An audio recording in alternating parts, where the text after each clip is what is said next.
about to hear a revolution in talk radio, Liberty Talk Radio, where the critical thinking will defrag your mind of propaganda-ridden viruses induced by mass media news programming.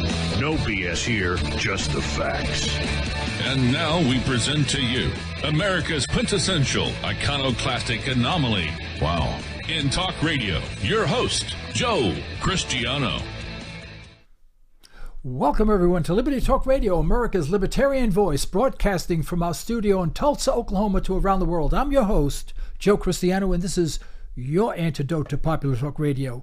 Folks, it's time for us to take back control of our government now before this bureaucratic, oversized, and self-serving federal government starves us of our property, our freedom, our rights, and our liberty. But to do this, we must shed conventional thinking regarding our political structure. We need to be revolutionaries in thought, dissidents in action. Only after we recognize what our government is doing to our freedom and our Constitution will we start taking it back. And this program is just about that. Folks, today I'd like to talk a little bit about my disappointment in what is going on in Washington. Now, we can blame any one person in Washington for all the ails that affect us, but it's not true. It's about everyone. It's about the whole cacophony of politicians that we have in office, all of which are self-serving primarily and not really serving the people through which they pledge the Constitution and stay within the confines of the Constitution. And I guess probably one of the more disappointing people that I'd like to talk about right now is our President of the United States. You know, I was one of those that were quite enthusiastic about having finally a businessman in office as president. And I realized very quickly that I was truly misguided. And I've been disappointed for the past 2 years. Let me be honest with you. And let me tell you why. You see, when you're a president of a company, and I have 3 small companies that I own. And when you own your own company, you can do with as you please. It's your company. It's your money. You designed it. You developed it. You did everything, right? And you hire people and you pay them to perform certain tasks. Now, if you're a decent entrepreneur, you know how to treat people. You make them feel part of the organization. You empower them to do the best that they can, and you really try to improve their performance in every way, shape, or form that you can. Now, that's in the free market system. That's the way things should work, right? And but as the owner of the company, if I decide, well, I think tomorrow morning I'll close the company down and just retire, I have the absolute right, not that I would do this, unannounced at least, I wouldn't do this, close the company down, cash everything out, sell it out, and go someplace in the South Pacific and relax and do nothing, all right? Because it's my company. Well, people were very enthusiastic about Trump being president because, he's a businessman. He knows how to operate a business. Well, many years ago, I had a job with a major international oil company, and I did the financial statement analysis for companies that were buying large quantities of oil. I mean, millions of gallons of oil at one time. And I had to define whether or not they were qualified financially to be extended credit for this large amount of oil. So I had to analyze financial statements. And if you notice on a financial statement, there are 2 sides. There's the asset side, and then there's the liabilities and net worth side. It's very simple, actually, but the analysis is quite difficult, all right? And you should know what the heck you're doing when you do that, because a small mistake can cost millions of dollars. And let me tell you, I sweated through that job. And the first thing I would look at when I received the financial statements from a company is I would really look first at the right-hand side, the liabilities, the upper right-hand side with the liabilities. You have the short-term liabilities and long-term liabilities. And then I'd look at the net worth. Then I'd analyze where the money was coming from, where it was placed, where the assets were, and I try to compare one to the other to see about the liquidity of the company. In other words, how much money was being brought in, how much money was going out, and whether or not they could afford to make the payments on this loan that they needed in order to buy the oil. And there is some guesswork involved. There's nothing that's absolutely perfect. And of course, liars cheat, cheats liar, that type thing. But I was pretty successful in doing that. Although I wasn't the best in the world, I was pretty successful in not losing my company any money in that regard. Now, when Trump was elected president, I guess I projected myself onto Trump and saying, well, he's a businessman, as I am a businessman, and I would look at the financial statements, but I wouldn't look at one side and not the other. Well, I learned after a short period of time of him being in office that what he was doing is he was only looking at the left-hand side, in other words, the asset side of the business, and he wasn't looking at the right-hand side, which is the liability part of the business. Because if he looked at the assets, the financial statements of the United States, he'd realize that we were bankrupt, that we have no money, we're printing money out of thin air, and that we are deeply in debt, and dollar-wise, we're the most indebted nation in the world, not relative to GDP. We're one of the highest indebted relative to GDP, but not the highest. Japan is more indebted than we are. In fact, there are 5 nations that have a higher debt to GDP. No, 4 nations that have a higher GDP than we do. That's Greece, Cyprus, Italy, and Japan. But Japan is an exception in that it borrows money not externally from other countries, but from their own citizens. So it's in-house. So some people excuse Japan and put them in a separate category, which makes us the 4th largest. Now look at the company that we're in, right? Cyprus, totally bankrupt. Greece, totally bankrupt. Italy, totally bankrupt and may have to leave the European Union. And then comes the United States. Well, I thought that he would come into office and say, hey guys, we have all of these military bases around the world. We're sending billions of dollars every year to dozens of nations. We have over 900 bases around the world. And he would say, this can't go on. We don't have any money. We are borrowing from our future to pay unnecessary current expenses. And let me underline unnecessary. There's no need for us to be in Syria. There's no need to have 40 military bases in Japan. Absolutely none. And I can go on for an hour just talking about the unnecessary military bases, but I'll bypass that and to say enough that we have over 900 military bases around the world that have absolutely no purpose whatsoever other than supporting the large military industrial complex run by a few people making billions of dollars at the expense of not only the people, but our entire nation. So I thought, stupid me, I thought that he would come in and say, hey guys, we're bankrupt. What's going on? Little did I match the dots, so to speak. And I said, this guy's filed bankruptcy, I think either 4 or 6 times. There was 2 bankruptcies in one or something like that. 4 to 6 times he filed bankruptcy. And I should have realized that anybody who filed bankruptcy once, all right, you could excuse that. We all have things happen, But when you have to file bankruptcy multiple times, that should be a red flag. And it was not a red flag for me. But yet here we put him in office, and guess what? If there was only 4 bankruptcies, I think now there's going to be 5. And the 5th one is going to be the United States. You think he would come into office and look at the liability side of our balance sheet and say, this is absolutely unsustainable.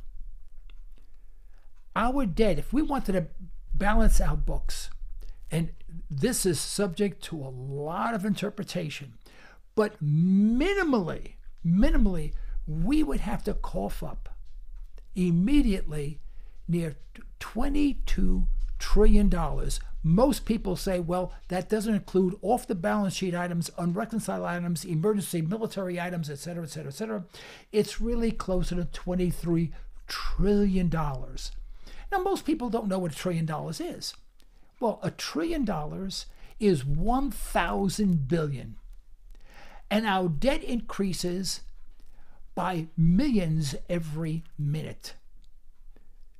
If you take the total, and I've had Professor Kotlakoff on my show a couple of years ago because I had some medical issues, and I haven't been on the air, by the way, for about a year.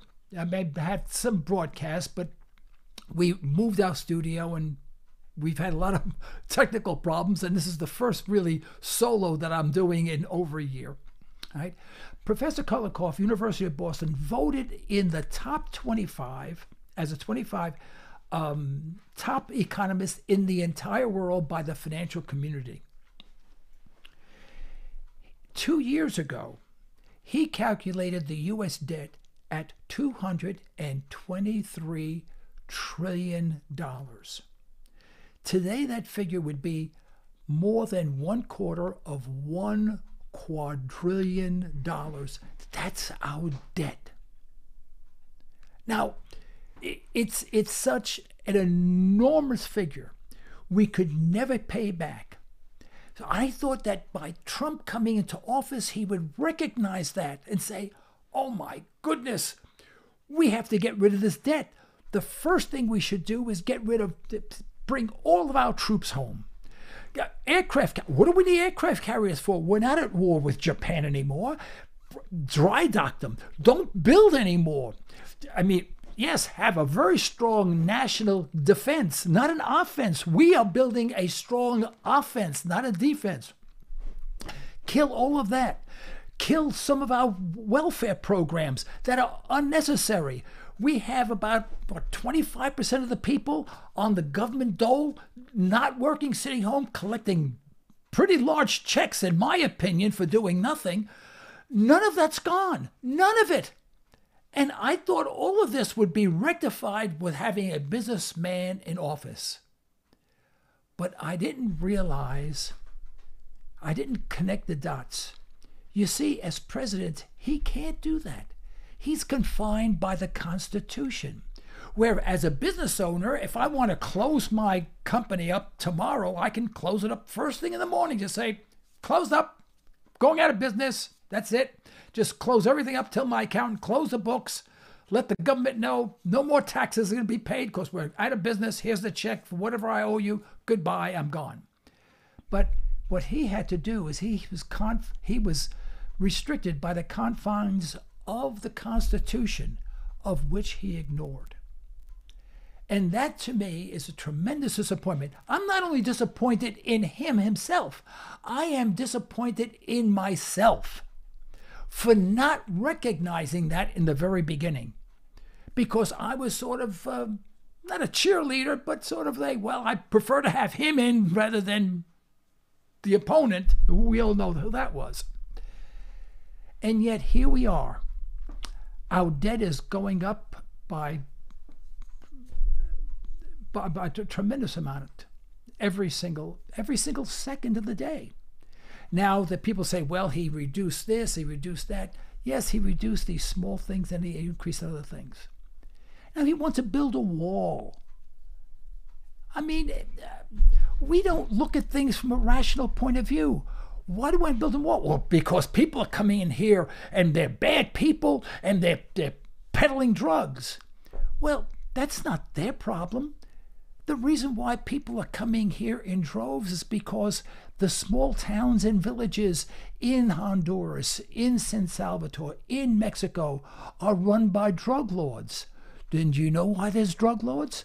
Because drugs generate a tremendous profit for them.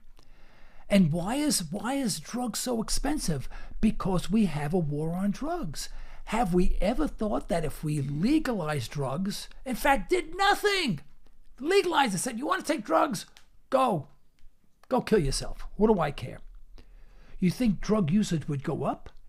No, there would be no incentive for anyone to push drugs because there's no money in it. Drugs don't cost anything. You can grow them in your backyard, But people are spending an inordinate amount of money to get into drugs, enticing other people to take drugs, getting people hooked on drugs, and then people in the inner city, instead of, should I get a job at a fast food franchise for $7.50 25 cents an hour, or could I push drugs, making $50 an hour? Well, what you do is you create more crime. My point, I'm not going to go into that. We don't have time. My point being is that we create so many of the problems that we have by restricting people's rights. People don't want to be on drugs, and Portugal is a great example. They legalized drugs in Portugal, and everyone said, oh, the whole country's going to be on drugs. It's going to be one big drug haven. Drug use is down substantially. Drug rehabilitation is up substantially, and they don't have the cost of monitoring the drugs any longer. Can't we learn from other countries? Do we think we're so damn smart that we can do whatever we want and everybody else has got to follow? Well, unfortunately, this president is not constitutionally sound. He thinks he can run the country as he ran his businesses into the ground, and he can do what he wants to do. Building a wall? Well, we came here, the Europeans came here, settled in here. The Indians didn't build a wall. In fact, we actually took the land from the Indians. And then when we made treaties with them, we broke the treaties and took more land from them. And now we are saying, geez, this is a country, it's our country, we have a right to protect it. It used to be the Indians' country. Why did we respect the Indian culture? It's one of these things where it's everything I do is right and everything you do is wrong. Is there any argument? No, because I'm always right. And it's a shame that Americans have lost the ability to think rationally. And I think that also speaks very poorly of our school system, which is again run by the government, which doesn't teach the Constitution, which doesn't teach about social. And now we have people running for office that are socialists, and everyone's saying, yay, we can take all the money from the rich people and make everyone wealthy again, and everyone has money because the government will redistribute money. And I go, you're talking about Russia and China? You're talking about those countries? Countries that we fought to protect our freedoms. Now you want to be like them? And the American public can't even tell the difference anymore because our school system has dumbed us down. And even worse, now we're making loans which we'll have to write off, with our young men and women going to school, getting degrees mostly in worthlessness. So we are bankrupt. We may have currency devaluation. We have most people that are getting college educations are not getting jobs in the area of their expertise. They're still living with mommy and daddy in the basement, getting minimum wage jobs if they're lucky. And this economy is doing very poorly. And that sort of surprises me because I think if a real businessman who understood the Constitution was president of the United States, he wouldn't have done what President Trump is doing. And I fear that he does not understand his job. I really wish he would. I wish someone would tell him what his job is. He took an oath to uphold the Constitution. He's not doing that. Can someone please call him? He probably won't listen to me because I'm a dumb radio talk show host. What do I know? But maybe he'll listen to someone else. Well, this is a short presentation. I will be making more in the future on current subjects. This is the first one that I'm doing where I'm running the studio all by myself, by the way, and I just hope it takes well. All right? If you do have any questions, you can always write to me at comments@libertytalkradio.com. I'd like to thank you for listening in, and this is the end of today's program. Thank you very much for listening in.